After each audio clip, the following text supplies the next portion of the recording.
Interrogée dans Le Parisien, Virginie Efira est revenue sur la polémique Blanche Gardin, avant de s'exprimer sur le salaire qu'elle avait elle-même touché pour participer à la 3e saison.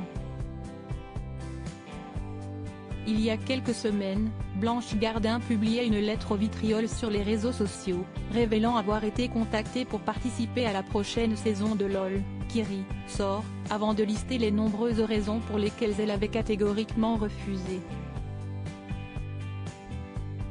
Parmi les informations partagées par l'humoriste, le salaire colossal que lui a proposé la plateforme.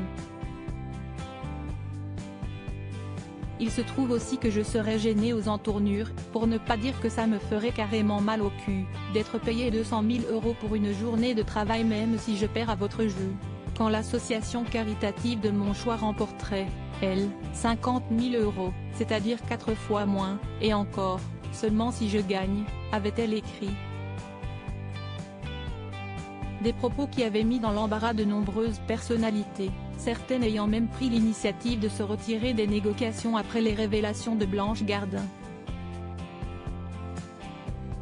Invitée sur le plateau de Quotidien le 17 mai, Virginie Efira, qui a récemment participé à la 3e saison de l'émission, avait également réagi à la lettre de l'humoriste de 46 ans.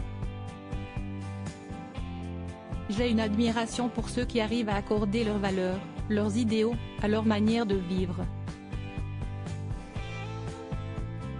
Ce n'est pas si courant, si est assez rare. Après, je n'aille pas refuser le salaire, mais est-ce que j'en ai fait une utilisation ultra dégueulasse? Peut-être pas, avait-elle déclaré. Virginie Efira cache sur son salaire dans LOL, qui sort. Dans un entretien accordé aux Parisiens et paru ce mardi 23 mai, pour promouvoir le film L'amour et les forêts, Virginie Efira est à nouveau revenue sur la polémique. La comédienne, qui a récemment confirmé sa 2e grossesse, a affirmé qu'elle ne regrettait pas d'avoir participé à l'émission. Le seul truc, c'est que je me suis dit que j'avais été présomptueuse de croire que je pourrais y être à l'aise, a-t-elle expliqué. La compagne de Nils Schneider a également évoqué l'aspect financier de l'émission, en toute transparence.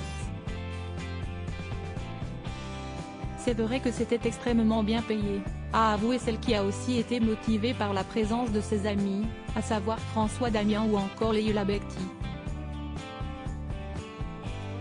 Quand j'ai vu la lettre de Blanche Gardin, je me suis dit, déjà qu'elle est vachement plus drôle, en plus, elle a beaucoup plus de vertus. Mais ce qu'on fait de notre argent, ça nous regarde. On ne peut pas faire une course à la pureté, le cinéma, c'est aussi une industrie, avec des grands groupes. Si on cherche une radicalité, c'est complexe, a-t-elle également déclaré.